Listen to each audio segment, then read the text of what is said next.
ایک دن نبی علیہ الصلوۃ والسلام کھڑے ہوئے خطبہ دینے کے لیے، ممبر پر تشریف لے گئے اور آپ نے خطاب شروع کیا، لا يموت رجل لم يعمل هؤلاء الكبائر، اگر کوئی آدمی، میرا کوئی امتی ان فرائض کی پابندی کرتے ہوئے اس حالت میں مرا کہ یہ 9 گناہوں سے اپنے آپ کو بچاتا رہا، تو آپ نے ارشاد فرمایا کان معی فی الجنہ، اللہ تعالیٰ ایسے امتی کو میرے ساتھ جنت میں داخل کریں گے۔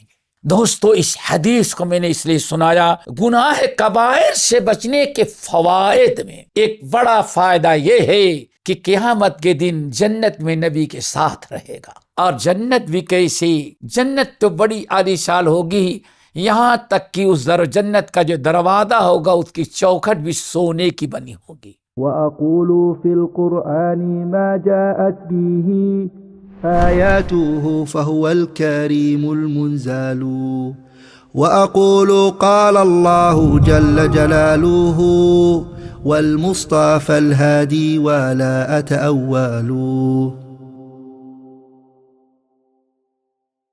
بسم اللہ الرحمن الرحیم، الحمدللہ رب العالمین، والصلاة والسلام علی سید الاولین والآخرین وعلی آلہ واصحابہ اجمعین ومن تبعہم بإحسان الی یوم الدین، اما بعد۔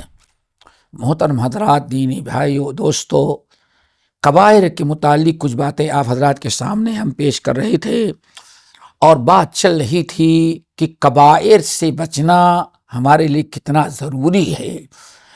انسان جب تک کبائر سے نہیں بچتا اس کے اعمال قبول نہیں کیے جاتے، اور کبائر سے بچنے کی بڑی فضیلت ہے۔ اگر ہم اپنے آپ کو نیک اعمال کرنے کے ساتھ ساتھ اپنے آپ کو محرمات، منکرات اور اللہ تعالیٰ کی نافرمانی سے بچائیں تو کتنا بڑا اجر و ثواب اور کتنی بڑی فضیلت کے ہم مستحق ہو جاتے ہیں۔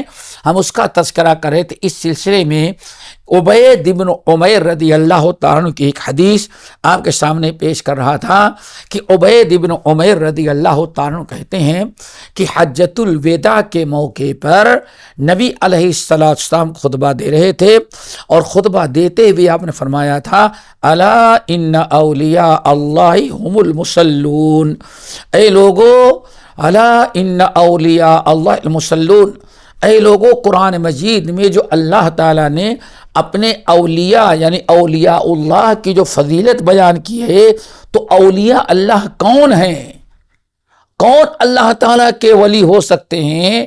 آپ نے ان کی کچھ نشانیاں اور کچھ خوبیاں بیان کی، آپ نے تعارف کروایا اور فرمایا یہ وہی ہیں ولی اللہ کے اولیاء، وہی جو نماز کی پابندی کرتے ہیں، المصلون، جو نماز کی پابندی کرتے ہیں، من یقیم الصلوات الخمس، 5 وقتہ نماز کی بڑی پابندی کرتے ہیں، ویصوم رمضان ویحتسبہ، نمبر 2 ماہ رمضان کا روزہ رکھتے ہیں اور اللہ تعالیٰ سے اجر و ثواب کے لیے روزہ رکھتے ہیں، اخلاص کے ساتھ، اس لیے روزہ رکھتے ہیں میرا رب ہم سے خوش ہو جائے، ہمیں اجر و ثواب ملے، ہمیں جہنم سے آزاد کیا جائے۔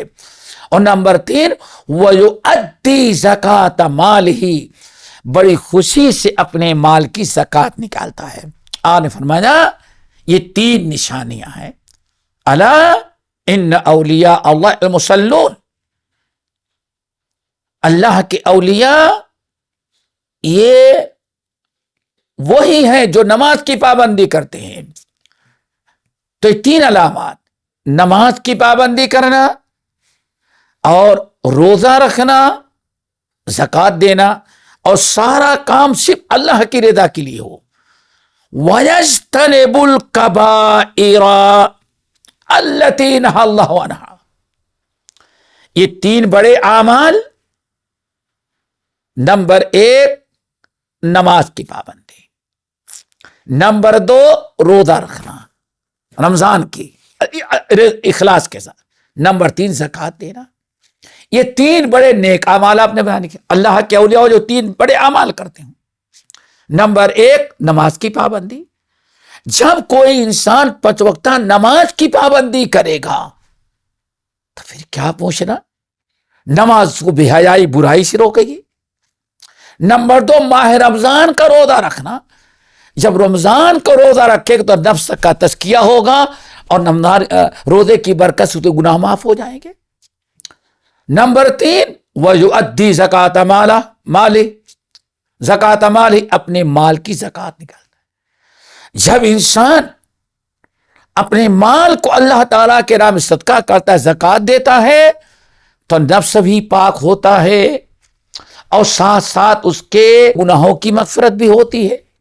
اور سب سے بڑی چیز اللہ تعالیٰ کا غضب اور غصہ ٹھنڈا ہو جاتا ہے. اور وہ 3 عمل کرتا ہے. اللہ کے اولیاء یہ 3 بڑے عمل کرتے ہیں. پھر چوتھی چیز آپ نے بیان فرمائی وَيَجْتَنِبُ الْكَبَائِرَ الَّتِي نَهَا اللَّهُ عَنْهَا، اور وہ کبائر بڑے بڑے گناہ جس سے اللہ نے منع کیا اپنے آپ کو بچاتا ہے. دیکھیں اللہ تعالیٰ کے اولیاء کی 2 نشانیاں بیان کی. نمبر 1 اوامر کی پابندی کرنا، نماز، روزہ، زکوٰۃ کی پابندی کرنا. اور دوسرا عمل کیا ہے؟ اپنے آپ کو 9 بڑے بڑے گناہوں سے بچاتا ہے. اور وہ اللہ کے اولیاء ہوں گے. جب آپ نے فرمایا اے اللہ کے اولیاء ہیں، جس میں آخری چیز آپ نے بیان فرمائی 9 کبائر گناہوں سے اپنے آپ کو بچاتا ہے، تو ایک صحابی کھڑے ہو گئے، کہنے لگے یا رسول اللہ مل کبائر التی نہی اللہ عنہا، تو کون سے گناہ کبائر ہے جن سے اللہ نے بڑی سختی کے ساتھ منع کیا ہے؟ تو نبی علیہ السلام سے 9 گناہ بتائے. وما ہن یا رسول اللہ، وہ کون سے ہیں؟ آپ نے فرمایا نمبر 1 الشرک باللہ، اللہ تعالیٰ کے ساتھ شرک کرنا. شرک کی تفصیل آگے آئے گی، چاہے شرک اصغر ہو یا شرک اکبر. نمبر 2 وقتل نفس مؤمن بغیر حق، ناحق کسی مسلمان کا قتل کرنا. نمبر 3 وفرار من الذهب، میدان جنگ سے پیٹ پھیر کر کے بھاگنا. نمبر 4 اکل مال الیتیم، یتیموں کا مال کھانا. نمبر 5 واکل الربا، سود کھانا. نمبر 6 قذف المحصنہ، پاک دامن عورت پر بہتان تراشی کرنا، تہمت لگانا. نمبر 7 اور 8 ماں اور باپ کی نافرمانی کرنا. یہ ہے اللہ کے اولیاء کی علامت. نمبر 9 واستحلال البیت الحرام، خانہ کعبہ کی بے حرمتی کرنا. جو تمہارا قبلہ ہے، حیاً و میتاً تمہارا قبلہ ہے. اور یہ 9 کبائر ہیں. اب اللہ کے اولیاء کی پوری تعریف ہو گئی. اللہ صلی اللہ علیہ وسلم یہ اللہ کے اولیاء ہیں. نماز کی پابندی کرنے والا، روزہ رکھنے والا، زکوٰۃ دینے والا، اور 9 کبائر گناہوں سے بچنا، شرک سے بچنا، ناحق قتل سے بچنا، بہتان تراشی سے بچنا، جنگ سے فرار نہ اختیار کرنا، مال کا یتیم کھانے سے بچنا، سود خوری سے بچنا، پاک دامن پر بہتان تراشی کرنا، ماں باپ کی نافرمانی کرنا، اور خانہ کعبہ کی بے حرمتی کرنا. آن فرمایا یہی ہے. اللہ اکبر. پھر آپ نے اب گناہ کبائر سے بچنے والوں کی فضیلت ذرا سنیں. لا يموت رجل لم يعمل من هؤلاء الكبائر، اگر کوئی آدمی، میرا کوئی امتی ان فرائض کی پابندی کرتے ہوئے اس حالت میں مرا کہ یہ 9 گناہوں سے اپنے آپ کو بچاتا رہا. کتنی بڑی فضیلت. آپ نے فرمایا لا يموت رجل لم يعمل هؤلاء الكبائر، اگر کوئی بندہ ہمارا امتی اس حال میں مرا کہ یہ 9 بڑے بڑے گناہوں سے اپنے آپ کو بچاتا رہا اور روز نماز کی پابندی کرتا رہا، تو آپ نے ارشاد فرمایا کان معی فی الجنہ، اللہ تعالیٰ ایسے امتی کو میرے ساتھ جنت میں داخل کریں گے۔ یہ کبائر گناہوں سے بچنے کی فضیلت ہے۔ آپ نے ارشاد فرمایا اور جنت بھی کیسی، جنت تو بڑی عالیشان ہوگی، یہاں تک کہ اس جنت کا جو دروازہ ہوگا اس کی چوکھٹ بھی سونے کی بنی ہوگی۔ اس حدیث کو امام ابو داؤد نے سنن میں، نسائی نے، امام ابن حبان نے، امام حاکم نے، اس طرح سے بہت سارے محدثین نے بسند صحیح نقل کیا ہے۔ دوستو اس حدیث کو میں نے اس لیے سنایا کہ گناہ کبائر سے بچنے کے فوائد میں ایک بڑا فائدہ یہ ہے کہ قیامت کے دن جنت میں نبی کے ساتھ رہے گا۔ یہ ہے کبائر سے بچنے کے فوائد۔ اس سے پہلے ہم نے نقصانات بھی بتائے ہیں۔ یہ فوائد جہنم سے بچنا بھی ہے، اور جو انسان ان 9 گناہوں سے بچاتا ہے اپنے آپ کو، اور روزے نماز زکوٰۃ کی پابندی کرتا ہے، تو بڑی خوش نصیبی ہے کہ عالی شان جنت جو اللہ اپنے نبی کو دے گا، تو نبی کے ساتھ ایسے امتیوں کو بھی وہی جنت عطا کر دے گا۔ نبی کی رفاقت، نبی کی صحبت نصیب ہوگی۔ دعا کرو اللہ ہم سب کو کبائر سے بچنے کی توفیق نصیب فرمائے۔ اسی لیے حدیث کے اندر آتا ہے، ایک اور بات بتائیں، یہ کتنی بڑی فضیلت ہے دوستو۔ امام حاکم اپنی مسند میں، امام ابن حبان اپنے صحیح میں، امام ذہبی نے صحیح کہا، حاکم نے صحیح کہا، اور بہت سارے اہل علم نے بھی صحیح کہا۔ 2 صحابی سے حدیث مروی ہے، ایک ابو ہریرہ اور دوسرے ابو سعید خدری رضی اللہ تعالی عنہما۔ حدیث یہ ہے، کہتے ہیں کہ دونوں صحابی کہتے ہیں ایک دن نبی علیہ السلام کھڑے ہوئے خطبہ دینے کے لیے، منبر پر تشریف لے گئے، اور آپ نے خطاب شروع کیا اور فرمایا والذی نفسی بیدہ، اس ذات کی قسم جس کے ہاتھ میں میری جان ہے۔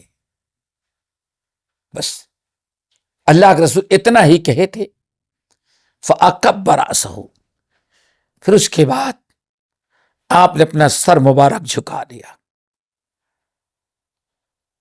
اتنا ہی کہا، خطبہ دیا، شروع کیا، اور آپ نے شروع کیا والذی نفسی بیدہ، اس ذات کی قسم جس کے ہاتھ میں میری جان ہے۔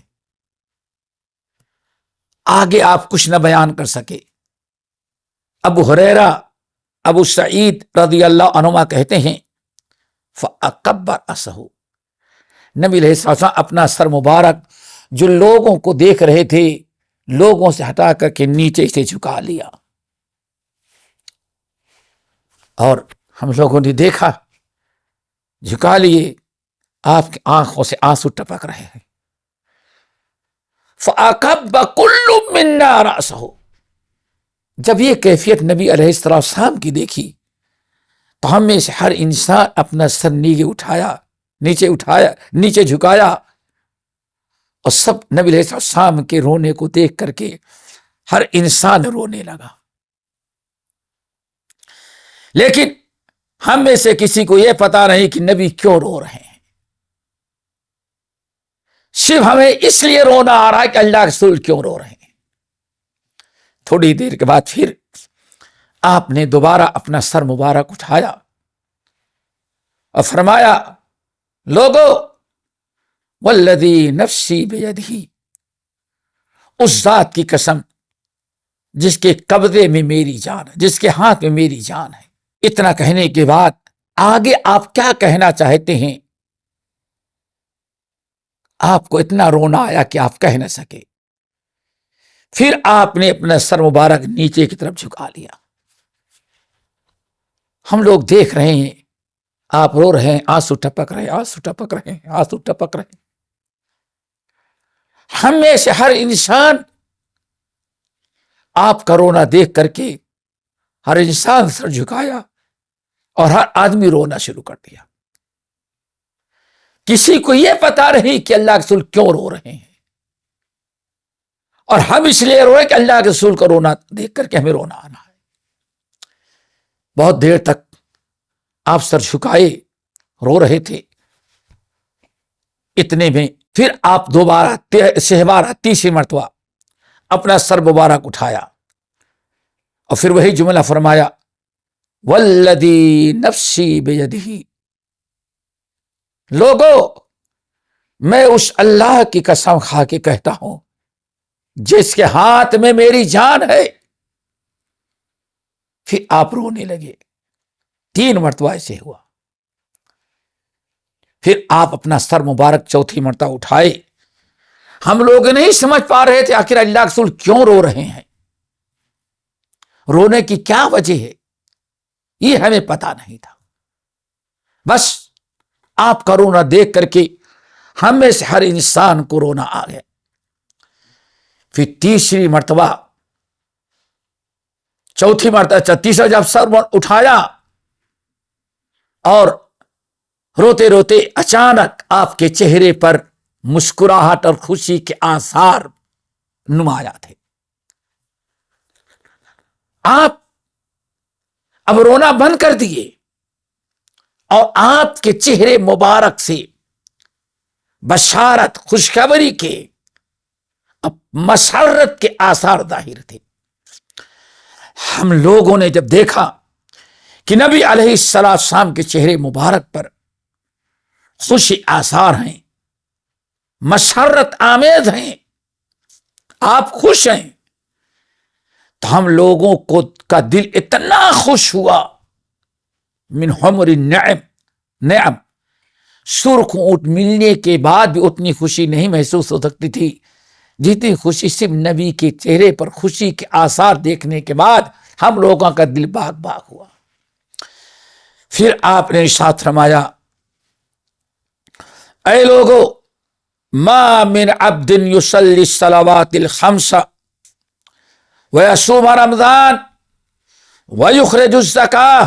آپ جو بشارت سنا رہے تھے، اے لوگو، آپ کو جو خوشی محسوس ہوئی تھی، جس بات پر خوشی آپ کو حاصل ہوئی تھی، روتے روتے اچانک آپ نے مسکرانا شروع کیا.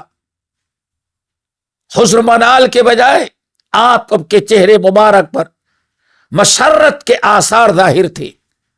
صحابہ کرام کہتے ہیں اس کی وجہ آپ نے بیان کی، فرمایا، ما من عبد یصلی الصلوات الخمس ویصوم رمضان ویخرج الزکاۃ. اے لوگو، بشارت ہو تم میں سے جو کلمہ گو مسلمان، جو ہمارا ایمان والا امتی 5 وقت کی نماز کی پابندی کرے گا، روزہ رکھے گا، ماہ رمضان کا پابندی اس کی کرے گا، اور اپنے مال کی زکوٰۃ نکالے گا. یہ 3 نام، وَيَجْتَنِبُ الْكَبَائِرَ السَّبْعَ، اور 7 بڑے کبائر گناہوں سے اپنے آپ کو بچائے گا. یہ ہے میرے بھائی، ایک طرف نیک اعمال کی پابندی ہونی چاہیے اور دوسری طرف کبائر سے بچنے کی ضرورت ہے. آپ نے فرمایا، میرا جو امتی یہ 3 نیک اعمال کرے گا، نماز کی پابندی، روزے کی پابندی اور زکوٰۃ کی ادائیگی، اور پھر ان 3 اعمال کے ساتھ ساتھ جو کبائر گناہوں سے اپنے آپ کو بچائے گا. جس امتی نے یہ 2 عمل کیا، 3 چیزوں کی پابندی کی اور اپنے آپ کو کبائر بڑے بڑے 7 گناہوں سے بچایا، اللہ تعالیٰ اس بندے سے اتنا خوش ہوگا، الا فتحت لہ ابواب الجنہ. تو ایسے بندے کو حشر کے میدان اللہ بلائے گا اور جنت کے سامنے کھڑا کر دے گا، اور جنت کے سامنے کھڑے کر دینے کے بعد اللہ فرمائے گا، میرے بندے، یہ جنت کے 8 دروازے تیرے لیے کھلا ہے، ادخل بسلام، سلامتی کے ساتھ سلام کرتے ہوئے جس دروازے سے تو داخل ہونا چاہتا ہے داخل ہو جا۔ یہ ہے گناہ کبائر سے بچنے کے فضائل، اور بہت سارے فضائل ہیں۔ میں آپ کے سامنے یہ دونوں چیزیں اس لیے رکھنا چاہتا تھا، ایک تو کبائر کے نقصانات، اگر ہم کبائر کی پابند سے باز نہ آئے تو ہمارا نقصان کیا ہے، ہمارے اعمال، ایمان کا نقصان، ہمارے اعمال کا نقصان، ہماری نیکیاں رائے گا اور برباد ہو جائیں، ہم اللہ کے غضب کے مستحق ہو جائیں۔ ایک تو یہ ضروری ہے فرائض کی پابندی، اور نمبر 2 کبائر سے اپنے آپ کو بچائیں۔ جب یہ دونوں چیزیں ہوگی تو انشاءاللہ ہمارا ایمان بھی درست رہے گا، ہماری عبادات بھی درست ہوں گی، ہمارے معاملات بھی درست ہوں گے۔ اور اگر ہم سے پھر بھی شیطان کوئی گناہ کروائے گا تو اللہ رب العالمین ہمارے نیک اعمال کی بنا پر ہمارے گناہوں کی مغفرت اور بخشش کرے گا۔ اس لیے دوستو، اتنی تفصیلات آج جان لینے کے بعد اب ضرورت اس بات کی ہے کہ ہم گناہ کبیرہ کو سمجھیں، سیکھیں کہ گناہ کبائر ہیں کیا۔ ان گناہ کبائر سے کا جب علم ہوگا تبھی ہم اپنے آپ کو بچا سکیں گے۔ لیکن آج سب سے بڑی کوتاہی اس امت میں جو ہے وہ یہ کہ انسان دین سیکھنا نہیں چاہتا۔ آج دنیا کی ساری چیزیں انسان سیکھتا ہے لیکن دین سیکھنا نہیں چاہتا۔ اگر انسان دین سیکھے گا تو اس کے سامنے دونوں چیزیں آئیں گی، وہ نیک اعمال، وہ ایمانیات جن کا تعلق ایمان سے ہے کہ جن چیزوں کا کرنا ضروری ہے، جن کے چھوڑنے سے یہ نقصان اور یہ خسارہ ہے، ایک تو اس کا علم ہوگا، اور دوسرے کن چیزوں سے ہمیں بچنا ضروری ہے، وہ کبائر گناہ کیا ہیں، اگر ہم ان سے نہیں بچیں گے تو ہمارا نقصان کیا ہوگا، اور بچیں گے تو ہمارا فائدہ کیا ہوگا۔ ان چیزوں کا علم حاصل کرنا بہت ہی ضروری ہے۔ اس میں میرے بھائی اور بہنوں کوئی کوتاہی نہ کرو، اسی لیے یہ سارے پروگرام رکھے جاتے ہیں تاکہ ان کے ذریعے ہم سیکھیں، اپنے گفتار، اپنے کردار، اپنے اعمال کی اصلاح کریں، اپنی دنیا بھی سنواریں اور اپنی آخرت بھی سنواریں۔ ربنا آتنا فی الدنیا حسنہ، ہمیں دونوں جہاں کی بھلائی چاہیے۔ آج دنیا کا ایک بڑا طبقہ جو ہے دنیا کی بھلائیوں کے پیچھے تو پڑا ہوا ہے لیکن آخرت کی بھلائی کی کوئی پرواہ نہیں ہے۔ تو دوستو، ہمیں دونوں چاہیے، دنیا کی بھلائیاں اور آخرت کی بھلائیاں۔ دنیا کے لیے بھی محنت کریں لیکن اس سے زیادہ محنت ہماری آخرت کے لیے ہونی چاہیے، اور آخرت کی محنت یہ ہے کہ آپ اللہ تعالیٰ کے اوامر پر، جو اللہ تعالیٰ نے ہمیں کرنے کا حکم دیا، ہم ان کی پابندی کریں۔ وَسَارِعُوا إِلَىٰ مَغْفِرَةٍ مِّن رَبِّكُمْ وَجَنَّةٍ عَرْضُهَا السَّمَاوَاتُ وَالْأَرْضُ أُعِدَّتْ لِلْمُتَّقِينَ۔ اللہ فرماتے ہیں اے لوگو، اپنے رب کی مغفرت اور بخشش کی طرف جلدی کر لو۔ کیا مطلب؟ وہ نیکیاں، وہ اعمال کر لو جن اعمال کی برکت سے اللہ تعالیٰ تمہارے گناہوں کی مغفرت کرتے ہیں، تمہاری بخشش کرتے ہیں، اور اس جنت کو حاصل کرنے کی کوشش کر لو جس جنت کی لمبائی چوڑائی 7 زمینوں اور آسمانوں کے برابر ہے۔ اعدت للمتقین، اعدت للمتقین، اور یہ جنت متقین کے لیے تیار کیے گئے ہیں۔ اور متقین آدمی کب بنتا ہے دوستو؟ صرف نیکیوں سے نہیں بنتا، متقین صرف نیک اعمال سے نہیں بنتا، اور صرف گناہ کبائر برائیوں سے بچنے سے نہیں بنتا، دونوں چیزیں بیعت ہو تب متقین بنتا ہے۔ یعنی اللہ رب العالمین کے رضا کے لیے نیک اعمال کریں اور نمبر 2 اللہ تعالیٰ کے ڈر سے اللہ تعالیٰ کے حرام کردہ چیزیں کبائر اور صغائر گناہوں سے بچیں. ان دونوں چیزوں سے بچنے کا نام تقوی ہے، اور جس کے اندر تقوی اسی کو متقین کہتے ہیں. اعدت للمتقین، اللہ تعالیٰ نے جنت تیار کی ہے متقین کے لیے. یہ ہم نے چند باتیں کبائر وغیرہ کے متعلق بتائے ہیں. انشاءاللہ اگلی نشست میں کبائر اصل کتاب جو ہے نمبر 1 کبیرہ سے شروع کریں گے، اور وہ شرک ہے. اور انشاءاللہ اس طرح سے ترتیب کے ساتھ پہلا کبیرہ، دوسرا کبیرہ، تیسرا کبیرہ، اس طرح سے ہم بیان کریں گے. اللہ تعالی ہم سب کو عمل کی توفیق نصیب فرمائے، یاد رکھنے، سیکھنے، سکھانے، غیروں کو بھی پہنچانے کی توفیق دے. اور کوشش یہ کریں ہمارے محترم ناظرین کہ آپ اکیلے نہیں بلکہ اس قسم کے دروس جب سنیں تو اپنے اہل و عیال، اپنے بچوں کو بھی بیٹھائیں، تاکہ ایک ہی وقت میں سارے لوگوں کو ان چیزوں کا علم ہو. بلکہ بچوں کی طرف توجہ زیادہ ہونی چاہیے. ابھی بچے اگر سن لیں گے تو ان کے دل پر وہ بات پیوست کر جائے گی، اور مستقبل میں انشاءاللہ ان تمام چیزوں سے بچیں گے. اس لیے اکیلے نہ سنیں، کوشش کریں اپنے اہل و عیال کے ساتھ سنیں تاکہ سب کو فائدہ پہنچتا رہے. اللہ ہم سب کو عمل کی توفیق نصیب فرمائے. اقول قولی ھذا واستغفر اللہ من کل ذنب واتوب الیہ.